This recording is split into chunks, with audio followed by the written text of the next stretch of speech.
Christian show. We do Christian music. We got ministries. He's not Leave us alone. Yo.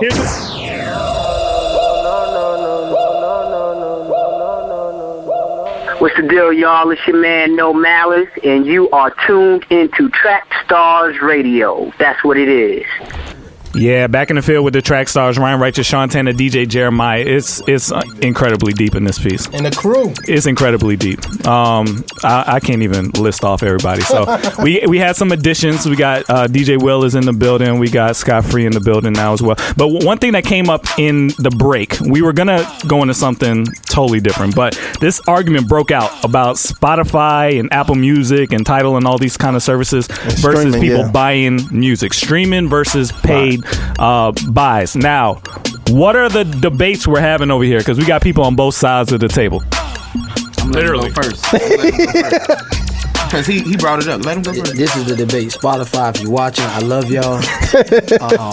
I'm praying for y'all. Here go the debate. My brother said, what was your name, bro? Mogli.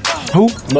Mogli. My brother said that he feel or he heard or read that if everybody, meaning globally, use Spotify, artists and labels will benefit from that numbers wise. Yep. I totally disagree with every fiber in me. Because I'm all about indie artists. I'm all about the artists winning. You know what I'm saying? And right now, if we look at numbers, no artist is winning. So anytime you hear me speaking or say anything about purchasing music, I will never say go to Spotify, do any streaming sites, because artists and labels are taking a lot of financial impacts. And most of the people in this room are not on big labels. They doing stuff they self. They working their job. They coming out of their pocket. So when people like me and Uncle Reece have over 100,000 streams and we getting under 50 cents from 100,000 streams, and you got to look at it from an artist perspective. Like, if I sold 100,000 singles on iTunes, that is over $100,000. What could I do kingdom-wise, label-wise, movement-wise? Then we flip this over and be like 100,000 streams, and you got 50 cents. You want to quit doing music? You like, man, these people ain't taking me serious. Well, here's the question though. Would those same 100,000 people have bought your single? Right. Yep. No. We don't know that. We do. No, we don't. Because if Spotify or no streaming site never existed, you have to buy it. You have to buy it. Yeah. So or you could download it illegally. But nobody's putting up our music up illegally. You know what I'm saying? Like, you might hit me up and go, we could say that all send day me that about Uncle Reece. You know what I'm saying? But you got to think. Yeah, but it'd be on YouTube. But YouTube. But you got to think YouTube's the number one listening source online. You got to think about this though. Before streaming sites, the record business ain't take falls like this. Right. You got to think the CDs, the cassettes, the vinyls. Muggs was banking, and now people is jumping out the window because they're like, "Oh my God, a stream!" That's why they're doing 360 deals now. Yeah, that's true. Because the labels got to get it. But wait, hold on for a second. Times will never be the same. But the 2000s was worse. It got worse in the 2000s when the MP3s kicked in and like the Rhapsodies and LimeWires, all these came in. Napster came. So if we're gonna say something, the 2000s was when the Titanic started sinking or hit the iceberg. It started sinking, but it's not like how it is. People were still buying physical copies. People were still torn. Now you got to think about this. I always look at people like Bill DeVoe when they height of their career, they're still torn. Why are they still torn? Because they put out cassettes and CDs, and people in that culture was buying this stuff, and it was tangible, and they valued the artists, valued the music. They cared about the credits. Nowadays, you get a single, you don't care who did the beat, you just like it, and I ain't mad at it. You know what I'm saying? Buy whatever. I'm just saying the difference between the industry and then what it is now. And it's bittersweet. It's bittersweet. You know, because it's like, okay, you need the exposure, but golly, you know, don't rape me because you're giving me exposure.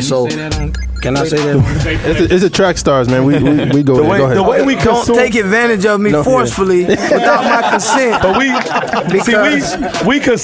we just consume music differently now. So now we gotta let the brother talk. He you know. Go ahead, okay, Reverend. So here's why I say in all this real quick. Times are different. they will never be the same. You can't fight this trend. And right now, so you have all these things about the way the music industry used to be and the way it is now. Keep in mind, remember with 50 Cent going bankrupt?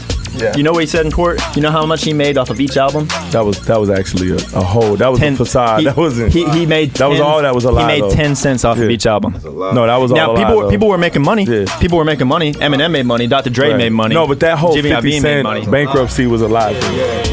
Hopefully it's not a lie because he's gonna get locked up if it is a lie. Whatever. If the reality remains the same. With physical distribution pre-2000, people were making nothing off of a nationally distributed physical album. Let him talk. All right, so for one, we're making crazy margins compared to what it used to be with physical distribution and major labels and stuff as an artist. For two, the barrier of entry for new artists is so low now. You know, anybody with $5,000 can have a music career now. $5,000 and a dream and some talent, right? So if you're gonna fight the trend that the consumers are gravitating towards, you're just gonna be left behind if you're not established already. And even if you are established, you can become irrelevant really quick. I don't think you should fight the trend per se, but you know you gotta be wise. Like my thing is, had a partner, not gonna say his name, but what he did first week his album dropped, he took his stuff off of Spotify, everything. Album sales went up drastically. After they stopped selling, he put his joint right back on. That's what you do, because certain people, you know, they just not gonna buy your record. Like the other day, ran into some young cats, you know, outside the shop, and them brothers had their music. I'm like, did y'all buy that? They was like, nah, we ain't buy it, but we support the artist, you know, yada yada yada. So I'm listening to them talk, and I'm looking at them in their eyes. I'm like, y'all really think y'all supporting the artist? Because they like, we getting his message out.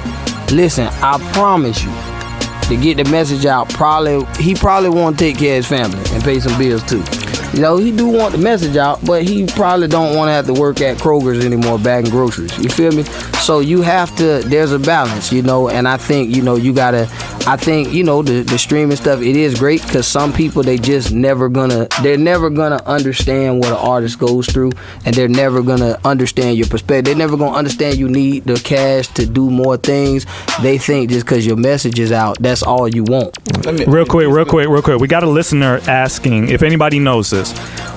They want a breakdown of iTunes versus Google Play versus Spotify in terms of payouts. Is one better than the other? I got you. Spotify is you get 1/100 of a penny. Okay, that's your payout. iTunes, you get 70 cent of a dollar, or 70 cent or 99 70 cent. Google Play, it's the same thing. You get 70. But now that I answered that question, this is what I want to say. Everybody in this room, artist-wise, knows that for independent artists, and sometimes major labels, the majority of their stream of income comes from touring. Period. I don't know anybody.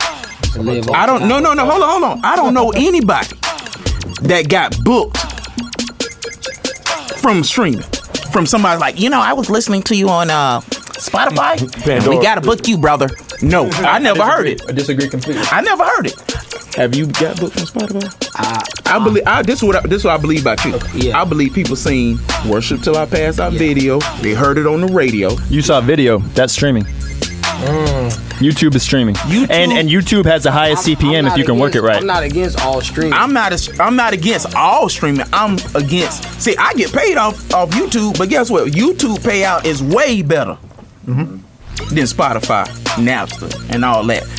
YouTube is a whole nother. We talking about just music sales, like we talking about. Check, you know what I'm saying? Like a check coming from to your house. Right. I mean, I get a check from YouTube too, but it's way better than Spotify. Like, when you say it's way better, it's all relative too, because there's relative to engagement. If somebody listens to 10 seconds, how many streams you got on your record? On Spotify? Yeah. Somewhere in the ballpark around 50,000. How much money did you make? Around $80. But see, now listen to this. When you look at the country by country breakdown, you go to some U.S. regions, and I'm making a third of a penny a stream. But now listen to this. Listen to this. Hold up. I get what he's saying. For a new artist, I get it. 50,000 people listening. In the net, 50,000 times they heard your sound. Okay. If Spotify wasn't there, they probably wouldn't have heard. I get right. that. And listen to this. In the Netherlands, I make $1 cent, 1.4 cents a stream. Right. in the Netherlands. So you have different markets, and you have different premium markets, because that's how they're getting paid. They're getting paid off the advertisements they sell. So certain markets are more equitable for companies to advertise. Therefore, they can your payout to that is bigger. So when you take that to YouTube, you can go to the premium networks like Vivo and stuff like that, which typically are only distributed through major labels and stuff. But you can do it independently as well. I do my Your stuff CPM jumps from $3 to $5 per thousand to $15 to $35 per thousand. Okay, so check this out. You made $80. How many songs on your album? 15. 15. So let me ask you just some practical business stuff. For every beat, you got 15 beats, right? Yeah. Roughly how much you pay for your beats? I make them all myself. You make all your beats yourself? Yeah. Okay, well, that ain't my testimony. Okay, so how much? That's your Daniel Kim bringing the heat on James the World. So how much did you pay for your mixing and mastering? I do that myself too. That ain't my testimony. Yep. So let me say this. I had an album called No Other Heroes. Mixing and mastering, I paid $3,500. And right now it's still a rival anybody on the radio because of how good the mixing is. I'll say I spent over $1,000. And artists, you not a normal artist. Everybody ain't Kanye West in it. And I do props to you, brother. Props to you. Props to you. I got to get some heat from some other people, and I might spend over $1,000. Now, if I'm just calculating before I make one album sale, maybe like $5,000 and came out, and we ain't even talking about time. And you just told me I done spent $5,000 on this album to make it fire, so DJ Jeremiah can spend it on Trackstarz, right? So wait a minute. So $5,000 and went out, and you just told me, you know what I made on Spotify? $80, brother. Let me tell you something. Okay. If we doing strategic business, yes, the word is getting out. Well, let's take out YouTube, because YouTube, I'm not talking about YouTube. YouTube is great. I love YouTube. YouTube endorse me. YouTube is one of our biggest consumers, man. Brinson. So $80 a stream. Let's say you just don't sell yourself, you just streaming. All these people hearing this, but guess what? That's gonna be your last album. Because you know why most independent artists, they put their dream, their money, they work, they don't know anything about marketing, promotion, where to put their stuff at. So we ain't even put in marketing budget. We ain't even put in radio budget. We ain't even put in traveling yourself to go to all these places. And $80 is hold on, we're not talking about. But now what's the value of the exposure? Because a lot of people on Periscope are saying they wouldn't have heard about John Gibbs if it wasn't for Spotify. They wouldn't have heard about a lot of you guys if it wasn't for Spotify. Is the exposure worth it? These things, he ain't see that coming though. But this the thing with John Gibbs, he got a great movement going on. It's not one thing. It's multiple things working at what. That's what artists don't know. If I get on this one site, I'm gonna be doing. Nah, bro. You got to be on the radio. You got to be on multiple sites. You got to be in your city turning up. You got to go to places like City Takers and turn up. If Trackstarz don't have your music and you ain't on independent spotlight, you doing the game wrong. And I think it's about, as an artist, what are you looking for? It sounds to me like it sounds to me like he's straight on that. It sounds to me. Yeah, like, I mean, if he doing his own beats, that's what I'm saying. Yeah, but even if I wasn't though, as an artist, you gotta just decide what you want. Because truth be told, it's like this, man. We want different things at different times. You know what I'm saying? If something go wrong and I mess around, my son or my daughter break their leg, I don't want no streams no more. I want money. You know what I'm saying? So, then do some shows. And now if I'm straight, if I get a check from somebody and I'm like, well, dang, I ain't got to work for 2 months. Yeah, now I want some streams. You know what I'm saying? So it's just bittersweet. You got to decide what you want as an artist. I respect Uncle Reece as a businessman because I always did. I ain't even talking about artists. He had a great business doing T-shirts with a brand called Without Jesus I Suck. Great brand. Yeah, buy them shirts. You did? I did. There you go. That's Uncle Reece. Y'all need to be like him. See, God can use him because he obedient, but he can't use y'all. But see, as an artist, now this is my perspective coming into things, right? Wait a minute, I wasn't even done before Uncle Reece was talking. I need a sponsorship from Uncle Reece. Lift your hands. There's a book in you. Hey. There's a book in you. It was a book and everybody we went to a breakfast with. You told me I had 14 books. You gotta walk that out. So Reece. My fault if you don't walk it out. So Reece, you ain't walking out. Let me ask you this. You a businessman. Yeah. If you printed your shirts You printed your shirts. I did. Your first year, you made $80 from it without Jesus. How long would you last?